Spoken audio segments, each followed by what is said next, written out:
ছোট্টবেলা থেকেই আমার অভিনয় করার খুব শখ। যখন আমি একা একা থাকি আয়নার সামনে মাঝে মাঝে অভিনয় করি। আড়াল থেকে মা দেখে, কিছু বলে না, যাতে আমি লজ্জা পেয়ে যাই। শখ থাকলেও শখ পূরণ করার ক্ষমতা বাবা মায়ের নেই। একটা ছোট্ট মুদিখানার দোকান বাবার। বাবাকে একটু সাহায্য করার জন্য মা একটা বাড়িতে পরিচালিকার কাজ করে। আমার পড়াশোনা করতে খুব একটা ভালো লাগে না। সারাদিন সিনেমা দেখে সিনেমার বিভিন্ন চরিত্রে আমি অভিনয় করি।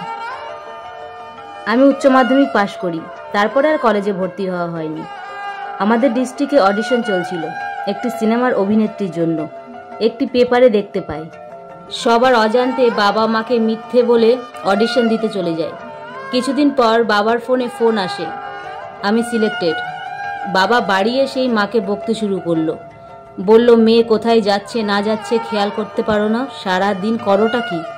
আমি ভাবলাম আমি আবার কি করলাম। বাবা আমাকে বলল, তোর এত বড় সাহস, আমাকে না বলে অডিশন দিতে চলে গেছিস মিথ্যে কথা বলে। এক চড় মেরে দেয় বাবা আমার গালে।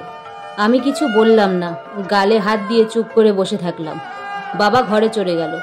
সন্ধেবেলা দেখলাম ঘর অন্ধকার করে বসে আছে বাবা। এর আগে কোনোদিনও আমার গায়ে হাত দেয়নি, আজ প্রথম। আমি বুঝতে পারলাম বাবা আমার গায়ে হাত দেওয়ায় খুব কষ্ট পেয়েছে। আমিও ঘরে গেলাম। মনটা ভালো লাগছিল না। আমি বাবার কষ্ট দেখতে পারি না। আমি একটু পর বাবার ঘরে গেলাম। বাবা বলে ডাকলাম, বাবা সাড়া দিল না। বাবা চেয়ারে বসেছিল। আমি পেছন থেকে গলাটা জড়িয়ে ধরলাম। বাবা আমার হাত ছাড়িয়ে দিয়ে সামনে নিয়ে এলো। ছল ছল চোখে আমাকে বলল, খুব লেগেছে না রে? আমি বললাম, না বাবা, আমার একটুও লাগেনি, কিন্তু তুমি যদি এভাবে মনমরা হয়ে বসে থাকো তাহলে কিন্তু আমার খুব ব্যথা লাগবে বুকে। বাবা বলল, বেশ। বলল, চ খেতে যাই। আমি বললাম, হুম। বাবা আমার ঘাড়ে হাত দিয়ে নিয়ে এলো রান্নাঘরে। মা দেখে বলল, বাপ মেয়ের অভিমান ভাঙলো? বাবা বলল, তোমাকে ভাবতে হবে না, আমি আর আমার মেয়ে বুঝে নেব। দাও তো, খেতে দাও, বড্ড খিদে পেয়েছে। পরের দিন সকালে আমি আবার বাবার কাছে গেলাম। বাবাকে বললাম, বাবা একটা কথা বলবো? বাবা বলল, হ্যাঁ, যা বলবি তাড়াতাড়ি বল, খুব তাড়া, দোকানে যেতে হবে, দোকান খুলতে হবে, এমনি দেরি হয়ে গেছে। আমি বাবাকে বললাম, আমি অভিনয় করতে চাই, মডেলিং করতে চাই, আমার খুব শখ। বাবা বলল, এসব এ বাড়িতে হবে না, বলে চলে গেল। আমি আর দ্বিতীয়বার কিছু বলিনি। আমি জানি বাবা রাজি হবে না। আমার স্বপ্ন ভেঙে যাওয়ায় ভেঙে পড়ি, হতাশ হয়ে যায়। ভালোভাবে খেতাম না, ভালোভাবে ঘুমোতাম না। বাবা সেগুলো খেয়াল করলো। কিছুদিন পর বাবা আমায় ঘরে এলো। আমাকে বলল, অভিনয় করবি? একটা অভিনয় করে দেখা দেখি। আমি বললাম, আমি অভিনয় করতে পারি না। বাবা বলল, আমার সামনে অভিনয় করতে পারিস না, সবার সামনে কি করে করবি? বাবার এই কথা শুনে আমার আনন্দে মনটা ভরে উঠল। এক গাল হাসি দিয়ে বললাম, সত্যি বাবা? বাবা বলল, হ্যাঁ। আমি উল্লাসে বাবাকে জড়িয়ে ধরে বাবার সারা গালে চুমু খেলাম। বাবা বলল, হয়েছে হয়েছে, অনেক হয়েছে, এবার ছাড়। আমি বললাম, না, ছাড়বো না, বলে হেসে ফেললাম। বাবা আমাকে নিয়ে কলকাতায় গেল। প্রডিউসারের কাছে দেখা করলো। একটা সস্তার ঘর ভাড়া নিলাম। কাল থেকে আমার অভিনয় স্টার্ট। আমি সকালে উঠে চলে গেলাম স্টুডিওতে। বাবাও ছিল। ফাইনালি অভিনয় শুরু হলো। সারা দিনটা কেটে গেল। সবাই বলল আমি নাকি খুব ভালো অভিনয় করি। আমার শুনতে খুব ভালো লাগলো। বাবাও খুব খুশি।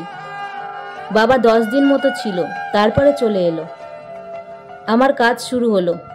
কাজ চলছিল। প্রথম মুভির কাজ। কাজ শেষও হলো। ছবি মুক্তি পেল। ছবির নাম অন্তর্জাল। ছবিটি জনগণের মন ছুঁয়ে গেল। সবার মুখে মুখে আমার নাম। পরের মুভির কাজ শুরু হলো। যেহেতু এই ছবিটি মার্কেটে ভালো চলেছে, তাই পরের ছবিতে আমাকে সিলেক্ট করলো। আমি বাড়ি এসেছিলাম। আবার আমার ডাক এলো। আমি গেলাম। বাবা রেখে এলো। পরের মুভির শুটিং শুরু হলো। মাস 6 পর শেষ হলো। ভাগ্যচক্রে এই মুভিটিও সবার মন ছুঁয়ে গেল। আমি সবার কাছে জনপ্রিয় হয়ে উঠলাম। বাবা মা খুব খুশি। অনেক টাকা পেয়েছি। আমার হাত খরচার টাকা রেখে সব টাকা বাবার হাতে তুলে দিই। এ ঘরটি ছেড়ে একটি অন্য ফ্ল্যাট ভাড়া নিই। পর পর 2টো ছবি হিট। যে আমার অভিনেত্রী ছিলেন আগে, তার একটু রাগ রাগ আমার উপরে। যাই হোক, আমাদের স্টুডিওতে একজন এডিটম্যান ছিল। ছবি কাটিং করত। নাম রোহান। কাজের ফাঁকে ফাঁকে এসে আমার সাথে গল্প করত। মাঝে মাঝে সময় পেলে কফি শপে যেত।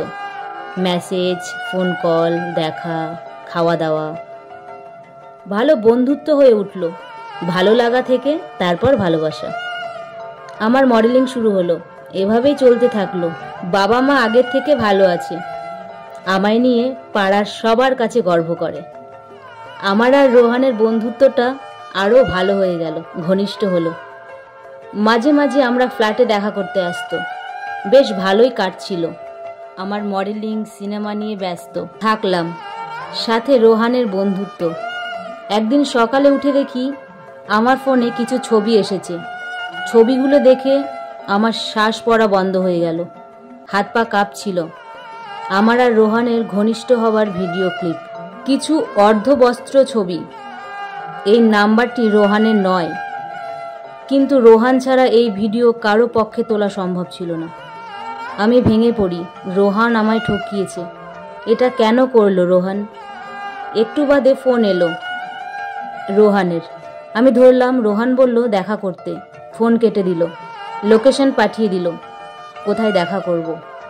আমি ফোনে কিছু জিজ্ঞেস করিনি, সামনাসামনি বলবো বলে। বিকেলবেলা প্রায় সন্ধে সন্ধে আমি বেরোলাম। খুঁজতে খুঁজতে সঠিক অ্যাড্রেসে পৌঁছালাম। দেখলাম রোহান ও মিতা একসাথে হাত ধরে বসে আছে। আমি দেখে অবাক। রোহান আমাকে দেখেই হেসে বলল, এসো। আমার রাগ হলো। বললাম, এগুলো কি? মিতা বলল, রোহান আমার বয়ফ্রেন্ড। মিতা একজন অভিনেত্রী। আমি এখন তার জায়গায় দাঁড়িয়ে। আমি তার জায়গা দখল করে ফেলেছি। সে এখন বেকার। বেকার বলাই চলে। এতদিন সিনেমা জগতে কাজ করে এসেছে। আমি আসার পর নাম যশ কমে গেছে। আমি বললাম, মানে? রোহান তোমার বয়ফ্রেন্ড, তাহলে এতদিন যেও আমার সাথে? মিতা বলল, আমি বলেছি রোহানকে তোমাকে প্রেমের জালে ফাঁসাতে। আমি বললাম, আমাদের ঘনিষ্ঠ হবার ভিডিও কেন করেছো? আমাকে ফেরত দাও অরিজিনাল কপিগুলো। মার্কেটে ছড়ালে আমি কাউকে মুখ দেখাতে পারবো না। মিতা বলল, এগুলো তোমায় দেব বলে তো করিনি। রোহান চুপ। আমি রোহানকে বললাম, তুমি কেন করলে এগুলো? আমি কি করেছি? এতদিন তুমি আমার সাথে নাটক করেছো আর আমি ধরতেই পারলাম না। রোহান বলল, আমি কিছু জানি না। আমার সবটা জুড়ে মিতা। মিতা যা বলবে তাই আমি করব। এই বলে মিতার হাতে চুমু খেয়ে হাসতে শুরু করলো। কানে লাগছিল আমার। আমি দুকান হাত দিয়ে চেপে ধরে বললাম, চুপ করো, বন্ধ করো তোমাদের হাসি। আমি মিতাকে বললাম, তোমার লজ্জা করে না একটা মেয়ে হয়ে অন্য মেয়ে সর্বনাশ করতে? তুমি কেমন মেয়ে? একটা মেয়ে হয়ে নিজের বয়ফ্রেন্ডকে অন্যের কাছে লেলিয়ে দাও প্রতিশোধের আগুন নেবাতে। তোমার রুচিবোধ দেখে আমার গা ঘিন ঘিন করে। ছি। মিতা হেসে বলল, বেশ করেছি যা করেছি। এবারে তুমি সব গুটিয়ে চলে যাও। যেখান থেকে এসেছো সেইখানে। অনেক নাম কামিয়েছো, অনেক টাকা কামিয়েছো, যেটা তুমি কোনোদিনও আশা করোনি। কি এমন অভিনয় করো যে প্রডিউসার তোমায় ছাড়া কিচ্ছু বোঝে না, কিচ্ছু ভাবতে পারে না। প্রায় সিনেমায় তুমি সিলেক্ট। কি ব্যাপার? সবাইকে খুশি করে রেখেছো বুঝি? আমাকে একটু কৌশল শিখিয়ে দাও, যাতে আমিও সবাইকে খুশি রাখতে পারি। দুজনেই হেসে উঠল। আমি বললাম, চুপ করো, তোমাদের মতো এত নীচ মানসিকতা আমার নেই। তোমাদের মতো নোংরা নই আমি। মিতা বলল, আচ্ছা, তাহলে এই ভিডিওগুলো কিসের? হরিনাম সংকীর্তনের? বলে হাসতে শুরু করলো। আমি কাঁদতে কাঁদতে বললাম, রোহানকে আমি ভালোবেসে ফেলেছি। যা হয়েছে ভালোবাসা থেকে হয়েছে। এতে কোনো অন্যায় নেই, এতে কোনো পাপ নেই। কিন্তু রোহান আমাকে ঠকিয়েছে, আমি সেটা বুঝতে পারিনি। মিতা বলল, তোমার কাজ শেষ, তুমি ফিরে যাও। আমার জায়গা আমায় ফিরিয়ে দাও। আমি বললাম, কখনো না। তোমার কথায় আমি কোথাও যাব না। আমি অনেক কষ্ট করে এই জায়গায় দাঁড়িয়ে। মিতা বলল, আমি এতদিনেও যা ইনকাম করতে পারিনি, তুমি 2 বছরে তার দ্বিগুণ কামিয়েছো। দ্বিগুণ কি, তার অনেক বেশি কামিয়েছো। প্রচুর টাকা জমে গেছে। আর কিছু না করলে হবে, বাদবাকি জীবনটা দিব্যি কেটে যাবে। আমি বললাম, আমি অভিনয় করতে ভালোবাসি, যতদিন বাঁচবো অভিনয় করে যাব। মিতা বলল, তাহলে এই ভিডিও পাবলিক হয়ে যাবে। আমি বললাম এই রকম কিচ্ছু তুমি করবে না। মিতা বলল, তোমার এই ভিডিও সবার ফোনে ফোনে পৌঁছে যাবে, খবরের কাগজে, নিউজে, সব জায়গায়। মুখ দেখাতে পারবে না কাউরই কাছে। তুমি কাউকে কিছু না বলে নীরবে এখান থেকে চলে যাও। এই ভিডিও ক্লিপ আমার কাছেই থাকবে। অপশন দুটো, তুমি যেটা চুজ করবে। আমি বললাম, এই ভিডিও পাবলিক করবে না, তাহলে আমি কাউকে মুখ দেখাতে পারবো না। মা বাবা মরে যাবে, বেঁচে থাকতে পারবো না, আত্মহত্যা ছাড়া কোনো উপায় থাকবে না আমার। মিতা বলল, তাহলে আমি যা বলছি শোনো। রোহন বলে, তোমার সাথে কাটানো দিনগুলো বেশ মজাদার ছিল, তাই না? সময় না কাটলে ফ্ল্যাটে ডেকো, আবার আগের মতো একসাথে বাথটবে গা ভেজাবো। দুজনেই জোরে জোরে হাসতে শুরু করলো। আমি বেরিয়ে এলাম ওখান থেকে। রোহানকে চিনতে পারছিলাম না। আগেকার রোহান আর এই রোহান দুটো আলাদা মানুষ পুরো। আমি ওদের হাসির আওয়াজে টিকতে না পেরে রুমে চলে আসি। বাড়ি ফিরে যাই। মা বাবা আমাকে দেখে খুব খুশি। মা বলল, কিছুদিন থাকবি তো? এবার তো আশা ভুলেই গেছিস, থাকিসই না, যদিও বা আসিস 2 দিন থেকে চলে যাস। আমি বললাম, হ্যাঁ মা, আমি কিছুদিন ছুটিতে আছি।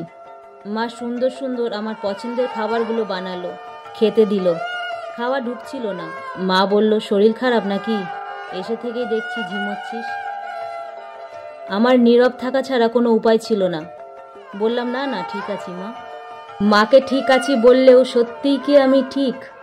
ভিডিও ছবিগুলোর ভয় আমাকে কুড়ে কুড়ে খাচ্ছিল। বেশ কিছুদিন কেটে গেল। পরিচালক সৌমিত্র আমাকে ফোন করলো। কাউকে কিছু না বলে চলে এসেছি। আমায় ডাকলো নতুন শ্যুটের জন্য।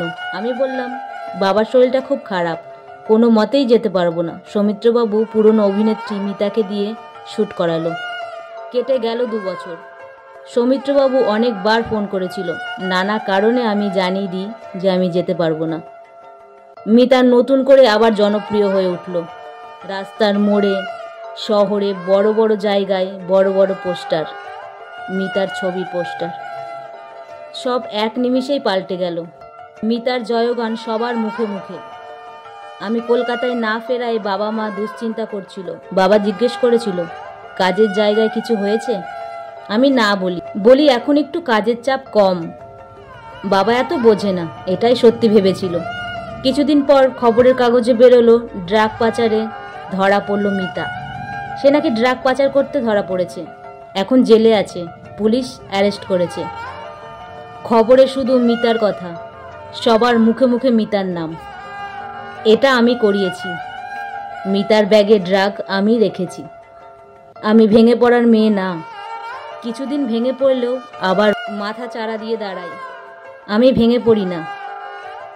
কিছুদিন আগে আমি কলকাতায় আসি, কাউকে কিছু না জানিয়ে। শুধু বাবা মা জানতো।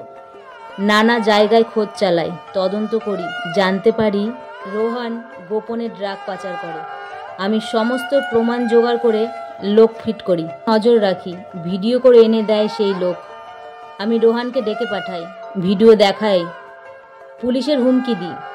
রোহান ভয় পায়, বলে ভিডিও আমায় দাও।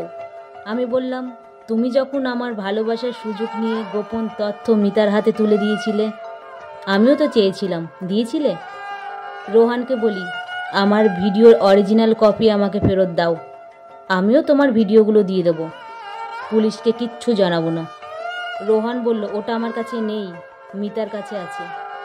আমি বললাম, এ কথা যাতে মিতা না জানে, গোপনে ওই ভিডিও ক্লিপগুলো আমাকে এনে দেবে। সমস্ত ভিডিও ছবি যেইখানে যেইখানে আছে সব ডিলিট করে দেবে। রোহান রাজি হয়ে যায়। 2 দিন পর আমাকে ভিডিও ছবি সবগুলো আমার হাতে তুলে দেয়। আমি কথা অনুযায়ী ওর ভিডিও ওর হাতে তুলে দিই। আমি টাকা দিয়ে লোক ফিট করে মিতার ব্যাগে ড্রাগ রেখে দিই। পুলিশকে আমি ইনফরমেশন দিই। পুলিশ মিতাকে অ্যারেস্ট করে। মিতার জালে মিতাকেই ফাঁসালাম। যে যেমন তার সাথে ঠিক তেমনই করতে হয়। যে দেবতা যে ফুলে সন্তুষ্ট। আমি নতুন করে ফিরে যাই সিনেমা জগতে। নতুন নতুন ছবি, সিরিয়াল উপহার দিই সবাইকে। সবার মন ছুঁয়ে যায়। শুরু করি নতুন নতুন কাজ। কেটে গেল 5 বছর। আমি এখন খুব জনপ্রিয় অভিনেত্রী, প্রচুর টাকা। বাবা মাকে কলকাতায় নিয়ে আসি, নতুন ফ্ল্যাট, গাড়ি করে সারা শহর ঘোরাই। বাবা মা সময় পেলেই ঘুরতে নিয়ে বেরোই। আমার বিয়ে এখনো হয়নি, কাউকে পাইনি। যদি কোনোদিনও সঠিক মানুষ নির্বাচন করতে পারি তাহলে নতুন জীবন শুরু করব বা শুরু করার কথা ভাবব। আমার মডেলিং জগতে আমি খুব খ্যাত হয়ে উঠলাম। কাজ নিয়ে কেটে গেল বেশ কিছুদিন, আরও 6 মাস কেটে গেল।